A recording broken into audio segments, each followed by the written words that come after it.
Le bio est-il en train de perdre son âme au moment où les magasins bio se multiplient en Occident, où la demande se fait de plus en plus forte, le risque d'industrialisation? Eh bien là, merci Claude Gruffat d'être avec nous. Vous êtes le président du réseau de magasins Biocoop et vous venez de publier ce livre, Les dessous de l'alimentation bio, aux éditions La Mer Salée, avec une préface de Marie-Monique Robin, journaliste et documentariste notamment du Monde selon Monsanto.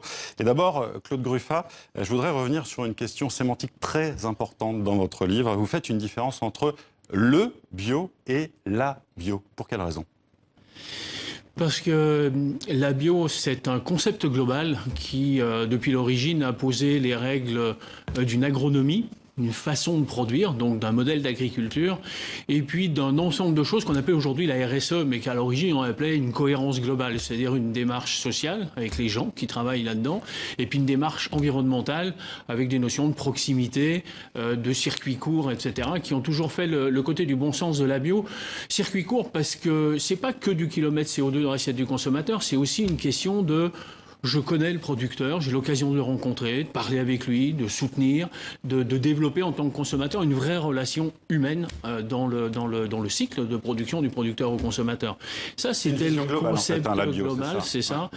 Et puis le bio, pour moi, c'est un concept au sens règlement européen du terme, c'est-à-dire qu'on a un règlement qui pose des lois, une façon de travailler, mais qui ne peut pas tout réglementer, ce qui fait que ce concept global de la bio, il est plus présent, il n'est pas présent dans la réglementation, et du coup pose une question demain avec le changement d'échelle de la bio qui est en train d'arriver maintenant. C'est vrai que les consommateurs et les citoyens plébiscitent une démarche de consommation responsable, et la question se pose de comment cette notion de globalité sera prise en compte dans ce changement d'échelle.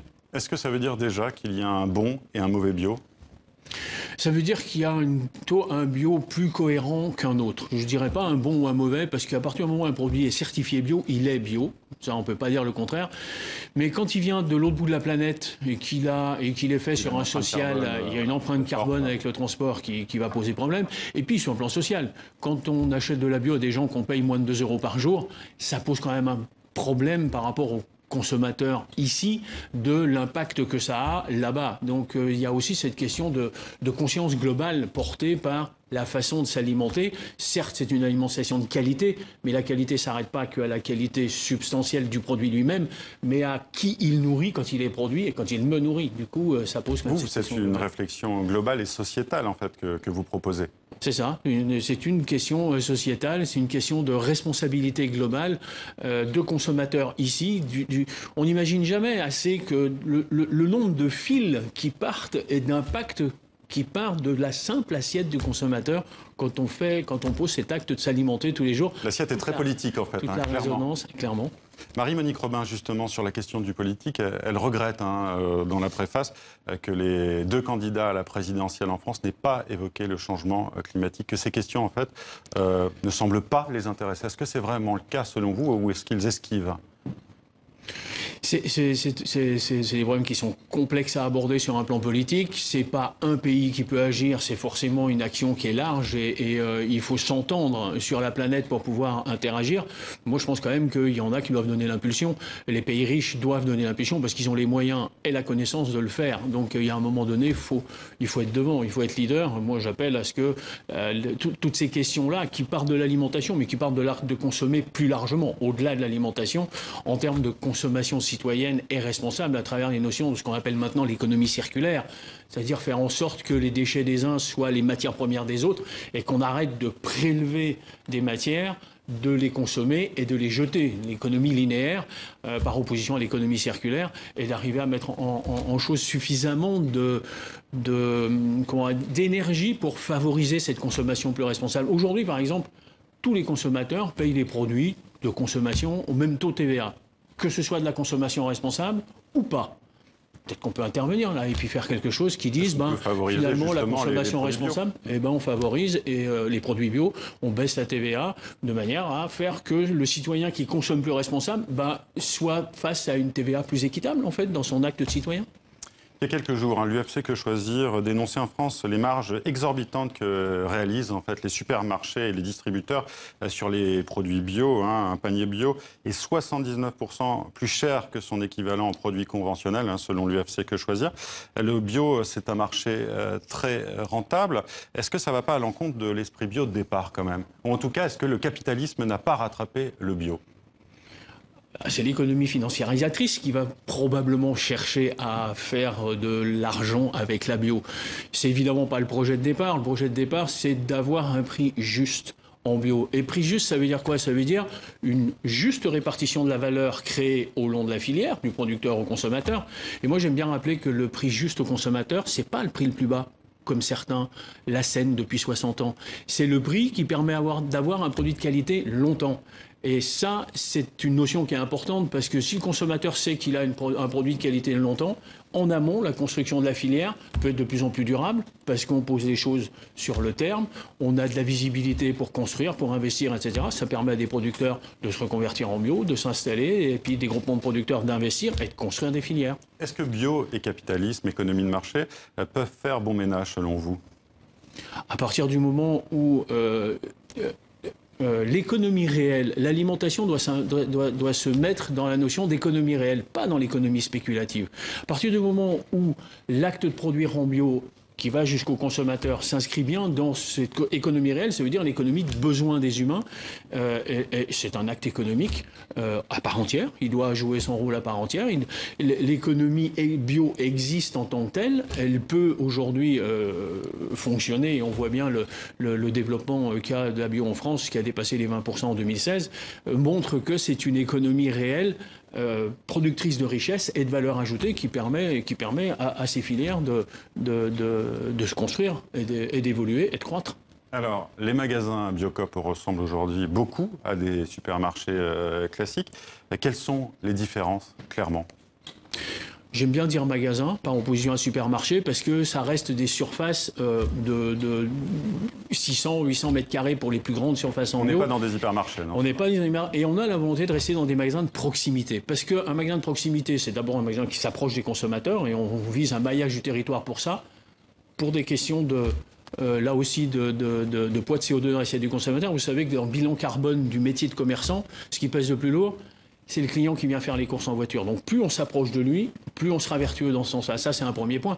Mais surtout, c'est le fait d'avoir un magasin qui a encore une ambiance familiale, où on connaît les clients des magasins, où les équipes, etc., ont un mode de fonctionnement qui reste un mode de fonctionnement sur un plan social intéressant et appréhendable parce qu'il est à taille humaine.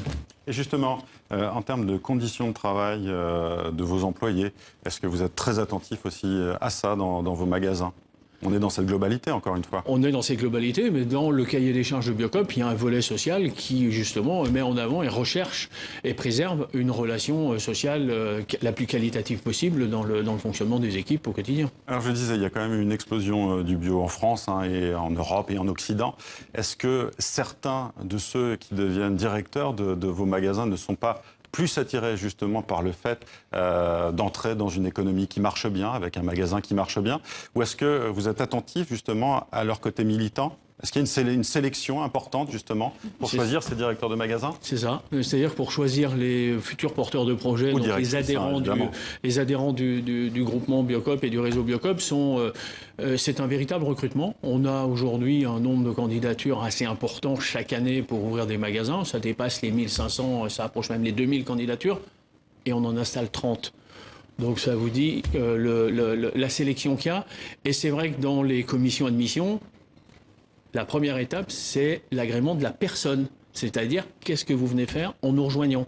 Qu'on se le dise clairement dès le départ, parce que le cahier des charges de Biocoop est très contraignant, parce qu'on vous demandera d'être très exigeant dans votre magasin sur votre façon de travailler, les produits, la relation au local, la relation aux équipes de salariés, etc. Et c'est pas qu'une finalité commerciale. Donc, si vous venez que pour du commercial, il ne faut pas venir avec nous, parce que là, vous allez vous ennuyer rapidement. Je voudrais revenir sur les consommateurs aussi, ceux qui achètent du bio ou de la bio. C'est compliqué souvent pour ces consommateurs justement de faire la différence entre ces différents bio. Est-ce qu'aujourd'hui on a un problème de label en France, avec le label le plus commun qui est le label AB ? Est-ce qu'il dit suffisamment de choses, ce label, selon vous? Alors, le label aujourd'hui qui cadre la bio, c'est le règlement européen avec la feuille verte. Le logo AB est l'équivalent de la feuille européenne, mais ne dit rien de plus que la feuille européenne. Donc pour nous, c'est pas le logo le plus expressif par rapport à notre recherche. Moi, j'aime bien dire qu'on a un règlement européen qui fixe un cahier des charges de base, et plus il est fort et puissant, mieux c'est pour le consommateur en termes de protection par la loi.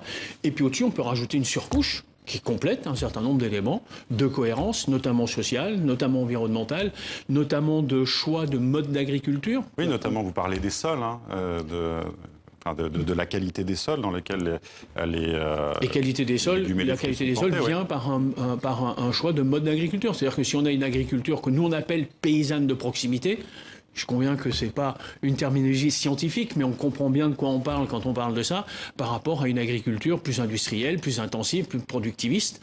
Et on ne veut pas que la bio dérape vers ce modèle d'agriculture-là, comme elle l'a fait en conventionnel, et on voit où ça amène les agriculteurs, parce qu'on voit bien l'état de la profession aujourd'hui. Et si les états généraux existent aujourd'hui, les états généraux de l'alimentation existent aujourd'hui, c'est bien parce qu'il y a un vrai problème dans la profession agricole, à force d'avoir trop pressé les prix et d'avoir amené ce métier, cette profession dans une situation de désarroi assez fort et assez inacceptable. Depuis les années 70, on sent aussi une déconnexion entre les consommateurs et les producteurs.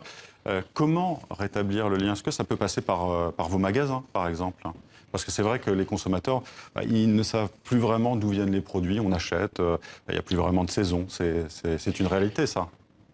En 1960, il y avait 8,5 Français sur 10 qui étaient en contact avec l'agriculture ou la ruralité. Les jardins ouvriers notamment, ou les jardins. Et puis familialement, il y avait beaucoup de contacts. Aujourd'hui, il y a moins de 1,5 Français sur 10 qui est en contact avec l'agriculture et la ruralité. Donc on voit bien la perte de contact qu'il y a eu par l'histoire, le développement de notre monde, comme il s'est fait, etc., l'urbanisation, etc. Et là, maintenant, oui, il faut recréer du lien avec la rencontre avec la ruralité. Et le lien ville-campagne est intéressant par rapport à ça. C'est comment les campagnes sont en lien avec la ville qui consomme, la campagne qui produit, la ville qui consomme, et comment on recrée du lien entre ces deux entités pour faire en sorte que le consommateur sache un peu plus et mieux comment l'agriculture fonctionne et d'où ça vient. Et si on commence dans les écoles maternelles avec des petits jardins à la disposition des tout-petits qui mettent la main dans la terre et qui commencent à toucher à ça et qu'on grandit avec ça, ça pourrait être intéressant aussi. Et le lien avec la terre qui a évidemment beaucoup de sens. Merci à vous, Claude Gruffat, d'avoir été avec nous. Votre livre, Les dessous de l'alimentation bio, est publié chez La Mer Salée. Merci d'avoir été avec nous.